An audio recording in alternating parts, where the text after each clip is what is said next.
The art of being unreachable, undesired depth, and the seduction of having somewhere else to be, by Alexis McElroy. There is something intoxicating about a person who is deeply occupied with something you cannot access. There is a quite allure to someone who is absorbed in their own interests. They feel layered, self contained, and slightly undiscovered. They move through the world with a quiet confidence, a self possession that feels almost forbidden. You sense it immediately, the way they hold your attention without trying, the way their absence lingers longer than their presence. They are not performant, they are not available on demand. Nothing is more alluring than someone who has somewhere else to be, even if that place is internal. This is not about playing games. Seduction begins when your attention is no longer available on demand. It's about cultivating a life so rich, so absorbing, that other people become a delicious addition rather than the main event. It is the difference between someone who waits for validation and someone who creates it themselves. The difference between boring and magnetic, between forgettable and unforgettable. The problem with being one dimensional. Let me blunt.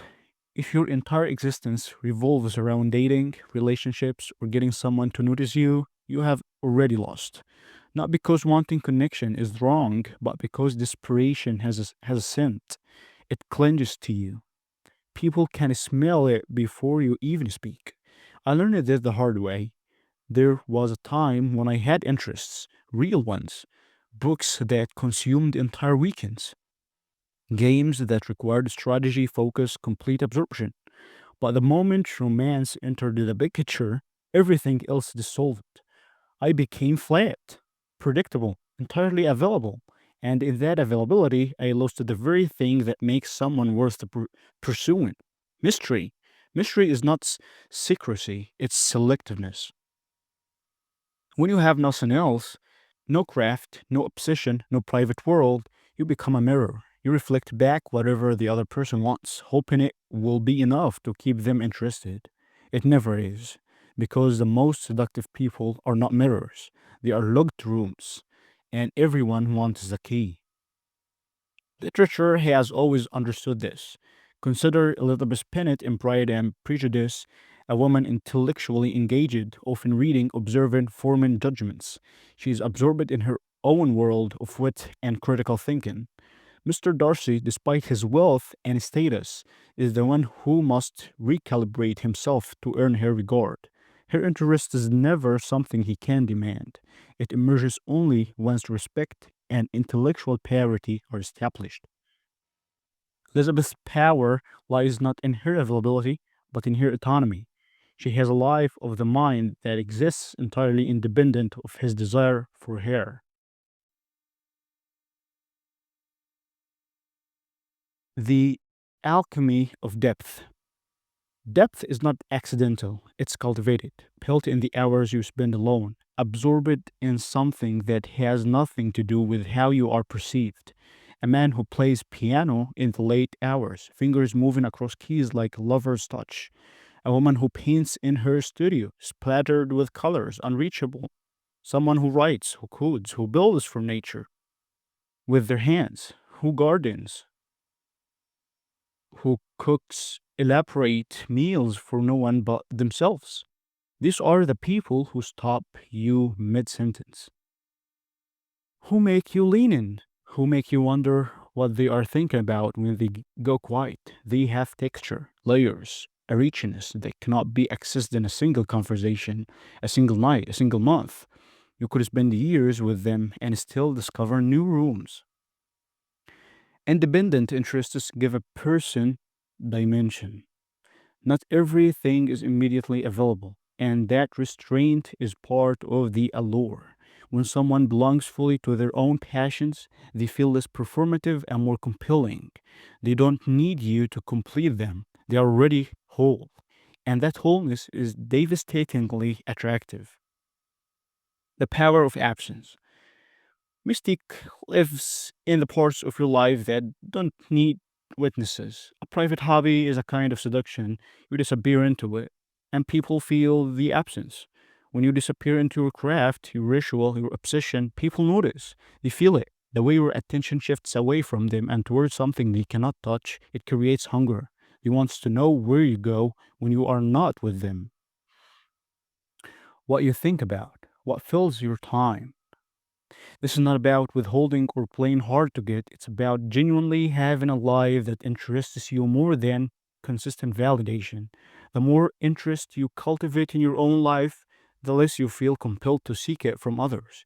When your days are full, when you have projects that excite you, skills you are honing, worlds you are building, other people become optional rather than essential. And there is nothing more magnetic than someone who does not need you to feel complete.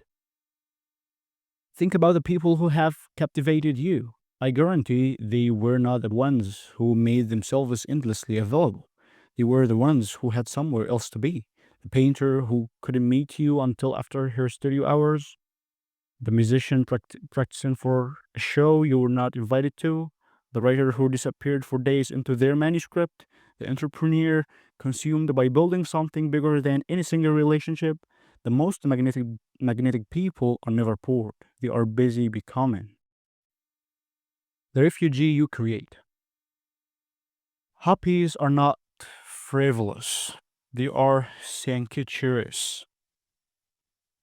Hobbies are not frivolous, they are sanctuaries. Hobbies are where desire goes when it no longer needs approval. Spaces you create that belong entirely to you, where you manipulate reality, build worlds, master skills. There is power in that, a quiet dominance. You are not waiting for someone to make you interesting, you are actively becoming someone worth knowing. I think about the hours I wasted, obsessing over someone's silence, analyzing their every word, ruminating on whether they felt what I felt. What if I had spent that time creating instead? Writing, painting, learning an instrument, for example, building something with my hands. I would have had something to show for my pain. I would have transformed longing into craft, desire into skill. I would have become someone who didn't need them to feel whole. A rich inner life quiets the need for outside attention. The fuller your attention is on your own becoming, the quieter the hunger for external interest grows. A rich inner life does not make you more interesting, it makes you immune to the games, the breadcrumbs, the intermittent reinforcement that keeps so many people trapped in cycles of longing.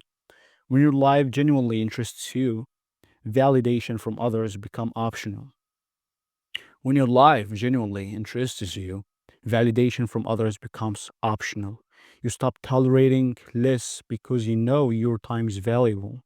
You know what it feels like to be absorbed in something that actually nourishes you. The unexpected divide end. Here's something I didn't anticipate. Hobbies can become livelihoods. Hobbies can become livelihoods. The person who knits can sell their work. The one who throws pottery can open a shop. A baker can start a business. The coder can freelance. The writer can publish. Skills cultivated in private hours for no reason other than love of the craft become valuable in ways that corporate ladders and resume billing never promised. I envy the people who saw this early, who spent their youth developing mastery instead of credentials, who built something with their hands and now leverage it into freedom. I'm starting from scratch now, learning what I should have learned a decade ago. But better later than buried in resentment, working jobs that don't see me, climbing ladders that lead nowhere I want to be. The digital age made us forget the value of slow accumulation, of craftsmanship, of skills that require years to refine. But the value has not disappeared. It's waiting for those willing to cultivate it. And in the process of cultivating it, you become the kind of person people cannot stop thinking about. What to pursue? If you have spent too long directing your attention outward, toward dating apps, toward whether someone texted back, toward the validation of strangers, this is your invitation to turn inward, to build a life so compelling that you forget to check if anyone is watching. You don't cultivate mystique by hiding, you cultivate it by having a life that doesn't orbit reaction. Possibilities are endless. What follows are not instructions but invitations, portals into different versions of yourself. Choose what calls to you.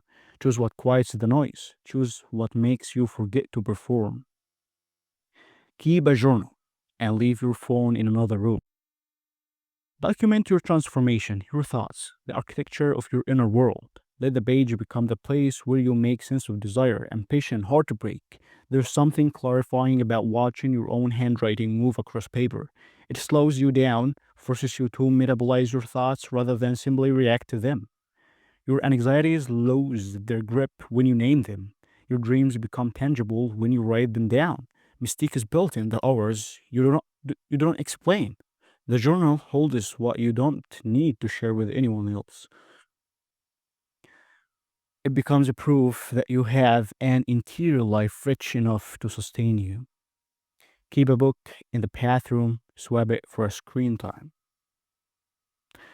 If you want to return to reading, start here. Keep a book in the bathroom. Open it each time you sit down. You will be surprised how quickly you move through chapters when you trade scrolling for pages. Reading rewires your brain. It teaches you to focus, to sit with complexity, to inhabit other minds. It makes you conversant in ideas that didn't originate with you. You become someone who references novels, who quotes poets, who has thoughts shaped by literature rather than algorithms. These stories remind you that there are infinite ways to be, infinite lives to live, infinite depth to explore. Learn an instrument, piano, guitar, voice, whatever calls to you. Let music become your language when words fail. Seduce yourself first. Everyone else will follow. Learning an instrument is an exercise in patience, in delayed gratification, in trusting that small daily efforts accumulate into mastery. Your fingers will stumble at first, your voice will crack, your rhythm will falter, and then slowly something shifts. You play a song all the way through without stopping. You sing a note that feels like it came from somewhere deeper than your throat. Music reaches you that beauty requires discipline, that expression demands technique. It gives you a private world to disappear into. Late nights at the piano, afternoons with the guitar, mornings participating scales. People will hear you and wonder what you are thinking about when your hands move across the keys.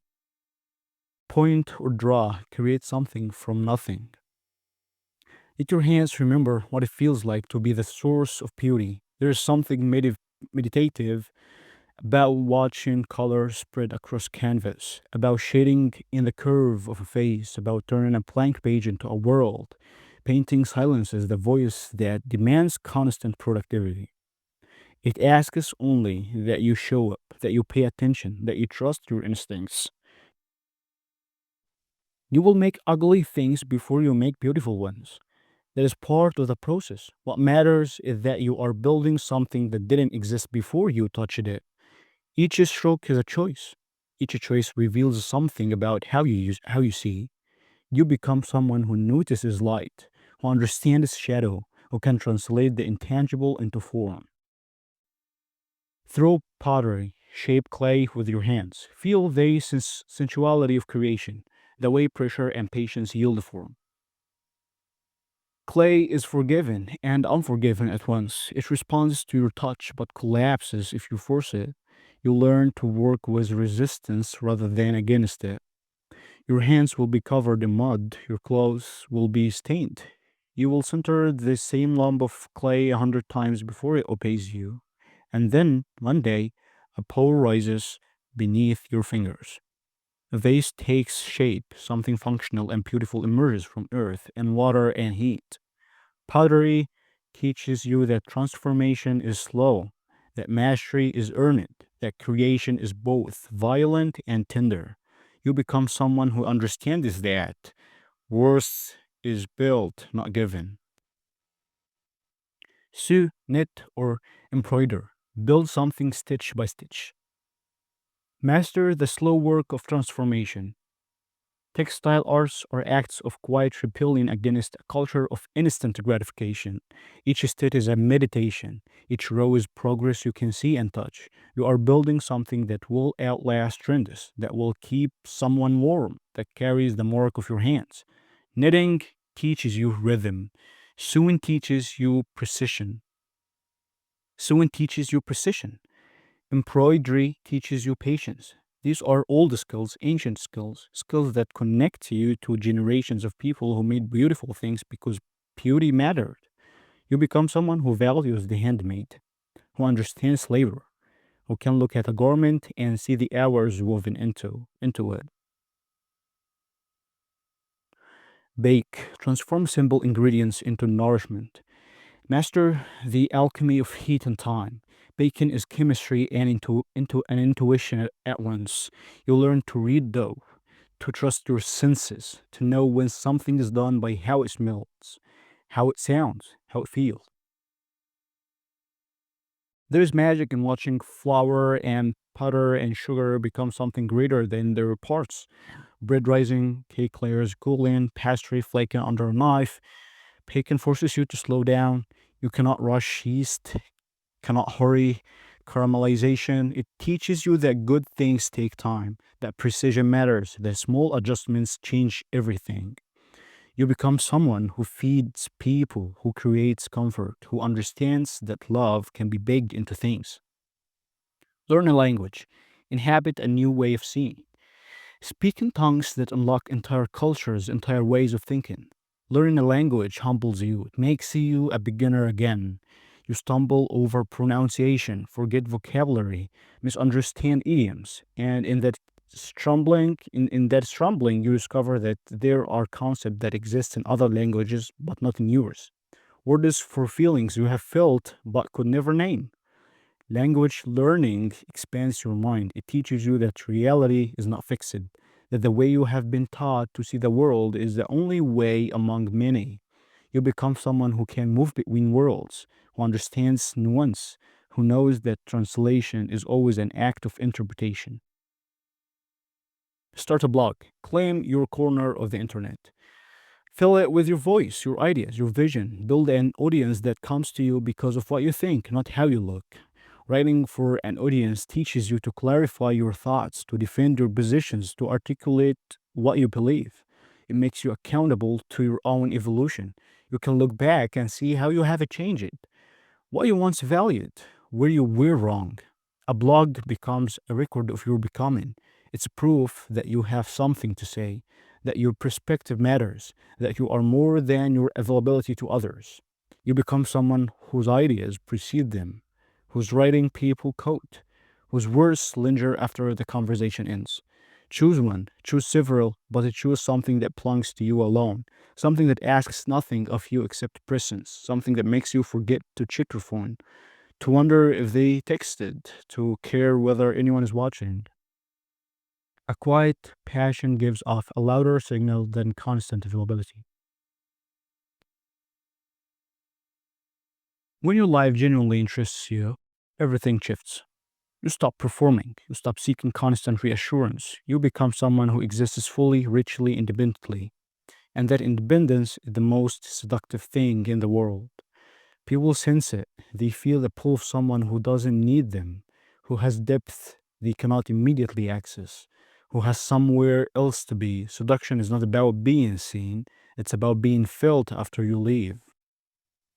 This is not about being cold or distant, it's about being full, layered, self contained, and slightly undiscovered.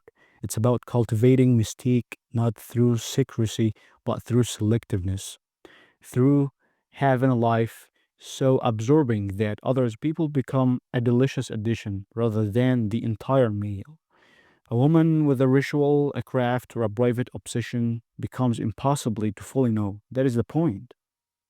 There is elegance in being deeply engaged and slightly unreachable, power in it, a quiet signal in a loud world. This is how you become unforgettable, not by chasing, but by building, not by waiting, but by becoming, not by making yourself available on demand, but by creating a life so rich that your attention becomes the most valuable thing you have to give. Mystery survives only where boundaries are respected. So go, disappear into your craft, build your world, master your art, and when you emerge, transform it, absorb it utterly yourself. Watch how differently people look at you. Watch how they lean in. Watch how they hunger for access to the parts of you that no longer need their approval to exist.